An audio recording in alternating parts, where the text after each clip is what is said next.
ನಮಸ್ಕಾರ ವೀಕ್ಷಕರೇ, welcome to ನಮಸ್ತೆ ಇಂಡಿಯಾ ಕುಕಿಂಗ್ ಚಾನಲ್. ಇವತ್ತು ನಮ್ಮ ಚಾನಲ್ನಲ್ಲಿ ಸೋಯಾ ಚಂಕ್ಸ್ ಬಿರಿಯಾನಿ ಮಾಡೋದು ಹೇಗೆ ಅನ್ನೋದನ್ನು ನೋಡೋಣ.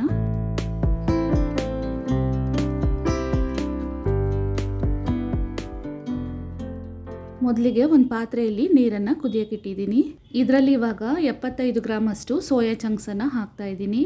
ನೀರು ತಣ್ಣಕ್ಕಾಗೋವರೆಗೂ ಸೋಯಾ ಚಂಕ್ಸನ್ನು ಇದರಲ್ಲೇ ನೆನೆಯಕ್ಕೆ ಬಿಡಬೇಕು. ಅಂದರೆ 15ರಿಂದ 20 ನಿಮಿಷದವರೆಗೂ ನೆನೆಯಕ್ಕೆ ಬಿಟ್ಟರೆ ಸಾಕು. ಸ್ಟವ್ವಿಂದ ಕೆಳಗಿಳಿಸಿ ಒಂದು ಕಡೆ ಸೋಯಾವನ್ನು ನೆನೆಯಕ್ಕೆ ಇಡ್ತೀನಿ. ಅರ್ಧ kg ಬಾಸ್ಮತಿ ಅಕ್ಕಿಯನ್ನು ತಗೊಂಡಿದ್ದೀನಿ. ಅಂದರೆ 1.5 ಲೋಟದಷ್ಟು ಅಳತೆ ಮಾಡ್ಕೊಂಡಿದ್ದೀನಿ. ಇದನ್ನು 3ರಿಂದ 4 ಬಾರಿ ಚೆನ್ನಾಗಿ ತೊಳೆದು ನೀರನ್ನು ಹಾಕಿ ನೆನೆಯಕ್ಕೆ ಇಟ್ಟಿದ್ದೀನಿ. 1 ಕೈ ಹಿಡಿಯಷ್ಟು ಕಟ್ ಮಾಡಿರುವಂತಹ ಕೊತ್ತಂಬರಿ ಮತ್ತು ಪುದೀನ ಸೊಪ್ಪು, ಅರ್ಧ ಕಪ್ ಮೊಸರು, 1 ಈರುಳ್ಳಿಯನ್ನು ಈ ರೀತಿ ಉದ್ದವಾಗಿ ಕಟ್ ಮಾಡಿಟ್ಕೊಂಡಿದ್ದೀನಿ, 2 ನಾಟಿ ಟೊಮೆಟೊ, 3 ಹಸಿರು ಮೆಣಸಿನ್ಕಾಯಿ, 3 ಬೆಳ್ಳುಳ್ಳಿ ಎಷ್ಟು ತೊಗೊಂಡಿದ್ದೀವೋ ಶುಂಠಿನೂ ಅಷ್ಟೇ ತೊಗೊಬೇಕು. ಬೆಳ್ಳುಳ್ಳಿ ಶುಂಠಿಯನ್ನು ಮಿಕ್ಸಿನಲ್ಲಿ ರುಬ್ಬಿಟ್ಕೊಂಡಿದ್ದೀನಿ. ಒಂದು ಕುಕ್ಕರ್ನಲ್ಲಿ ಎಣ್ಣೆ ಮತ್ತು ತುಪ್ಪವನ್ನು ಹಾಕ್ತಾಯಿದ್ದೀನಿ. ಎಣ್ಣೆ ಮತ್ತು ತುಪ್ಪ ಸೇರಿ ಒಟ್ಟಿಗೆ 100 ml ಇರೋಷ್ಟು ಹಾಕ್ತಾಯಿದ್ದೀನಿ. 80 ml ಎಣ್ಣೆ ಮತ್ತು 20 ml ತುಪ್ಪವನ್ನು ಹಾಕ್ತಾಯಿದ್ದೀನಿ. ಎಣ್ಣೆ ತುಪ್ಪ ಚೆನ್ನಾಗಿ ಬಿಸಿ ಆದಮೇಲೆ 2 ತುಂಡು ಚಕ್ಕೆ, 1 ಅನಾನಸ್ ಹೂವು, 10 ಲವಂಗ ಮತ್ತು 4 ಏಲಕ್ಕಿಯನ್ನು ಹಾಕ್ತಾಯಿದ್ದೀನಿ. ಇದಾದಮೇಲೆ ಕಟ್ ಮಾಡಿರುವ ಈರುಳ್ಳಿಯನ್ನು ಹಾಕಿ ಲೈಟ್ ಕಂದು ಬಣ್ಣ ಬರೋವರೆಗೂ ಚೆನ್ನಾಗಿ ಹುರ್ಕೊಬೇಕು.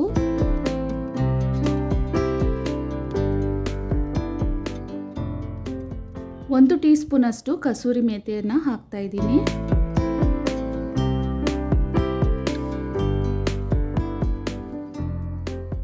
ಕಟ್ ಮಾಡಿರುವ ಕೊತ್ತಂಬರಿ ಮತ್ತು ಪುದೀನ ಸೊಪ್ಪನ್ನು ಹಾಕ್ತಾ ಇದ್ದೀನಿ.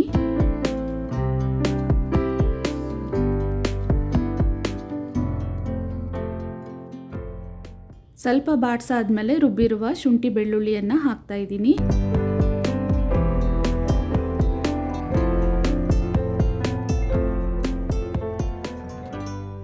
ಒಂದು ಟೀ ಸ್ಪೂನಷ್ಟು ಗರಂ ಮಸಾಲ, ಅರ್ಧ ಟೀ ಸ್ಪೂನಷ್ಟು ಜೀರಿಗೆ ಪುಡಿ, 1/4 ಟೀ ಸ್ಪೂನ್ ಅರಿಶಿನದ ಪುಡಿ, 1 ಟೀ ಸ್ಪೂನಷ್ಟು ಅಚ್ಚ ಖಾರದ ಪುಡಿ ಮತ್ತು ಧನಿಯಾ ಪುಡಿ ಮಿಶ್ರಣ, ರುಚಿಗೆ ತಕ್ಕಷ್ಟು ಕಲ್ಲುಪ್ಪು ಮತ್ತು ಟೊಮೆಟೊವನ್ನು ಹಾಕಿ ಟೊಮೆಟೊ ಚೆನ್ನಾಗಿ ಮ್ಯಾಶ್ ಆಗೋವರೆಗೂ ಬಾಡಿಸ್ತಿರ್ಬೇಕು.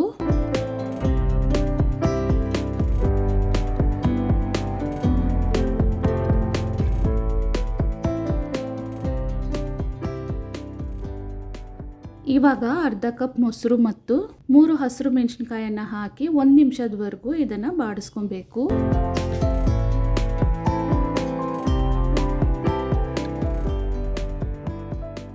ಅಷ್ಟರೊಳಗೆ ಬಿಸಿನೀರಿನಲ್ಲಿ ನೆನೆಸಿಟ್ಟಿದ್ದ ಸೋಯಾ ಚಂಕ್ಸನ್ನು ಕೈಯಿಂದ ಚೆನ್ನಾಗಿ ಹಿಂಡಿ ನೀರನ್ನು ತೆಗೆದುಬಿಡಬೇಕು.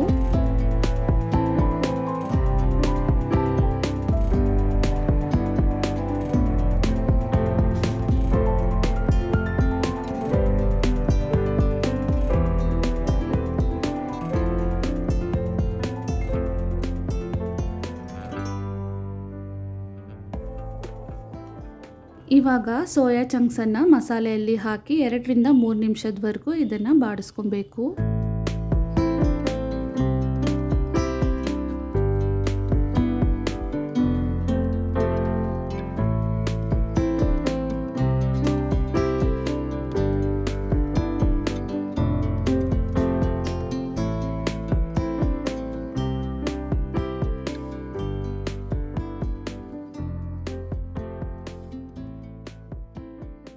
ಈ ಲೋಟದಲ್ಲಿ ಬಾಸ್ಮತಿ ಅಕ್ಕಿಯನ್ನು 1.5 ಲೋಟದಷ್ಟು ಅಳತೆ ಮಾಡ್ಕೊಂಡಿದ್ದೀನಿ. ಇದಕ್ಕೆ 2.5 ಲೋಟದಷ್ಟು ಮಾತ್ರ ನೀರನ್ನು ಹಾಕ್ತಾ ಇದ್ದೀನಿ. ಅರ್ಧ ಲೋಟ ನೀರನ್ನು ಕಡಿಮೆ ಹಾಕಬೇಕು. ಬಾಸ್ಮತಿ ರೈಸ್ ಬೇಗನೆ ಬೆಂದ್ಬಿಡತ್ತೆ. ಬಾಸ್ಮತಿ ಅಕ್ಕಿಯಿಂದ ಬಿರಿಯಾನಿಯನ್ನು ಮಾಡೋದಾದರೆ ಸ್ವಲ್ಪ ಹಳೆಯ ಅಕ್ಕಿಯನ್ನೇ ಯೂಸ್ ಮಾಡಬೇಕು. ಆವಾಗ ಅನ್ನ ಚೆನ್ನಾಗಿ ಬಿಡಿಬಿಡಿಯಾಗಿ ಬರುತ್ತೆ ಮತ್ತು ಒಡೆದು ಹೋಗೋದಿಲ್ಲ. ಇದಾದಮೇಲೆ ಮೊದಲೇ ತೊಳೆದು ನೆನೆಸಿಟ್ಟಿದ್ದ ಬಾಸ್ಮತಿ ಅಕ್ಕಿಯಿಂದ ನೀರನ್ನು ಬೇರ್ಪಡಿಸಿ ಅಕ್ಕಿಯನ್ನು ಮಾತ್ರ ಕುಕ್ಕರ್ನಲ್ಲಿ ಹಾಕ್ಕೊಬೇಕು. ಹಾಕಾದ್ಮೇಲೆ ಒಂದ್ಸಲ ಚೆನ್ನಾಗಿ ಮಿಕ್ಸ್ ಮಾಡಿ ಕುಕ್ಕರ್ನ ಮುಚ್ಚಳವನ್ನು ಹಾಕಿ 2 ವಿಜಿಲ್ ಇಟ್ಟು ಬೇಯಿಸಿದ್ರೆ ಸಾಕು.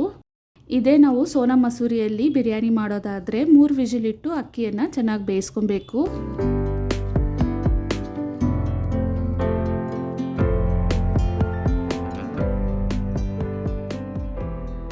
ಕುಕ್ಕರ್ ಇವಾಗ 2 ವಿಜಿಲ್ ಆಗಿ ತಣ್ಣಗಾಗಿದೆ. ಮುಚ್ಚಳವನ್ನು ತೆಗೆದು ಅನ್ನವನ್ನು ನಿಧಾನವಾಗಿ ಮಿಕ್ಸ್ ಮಾಡಬೇಕು.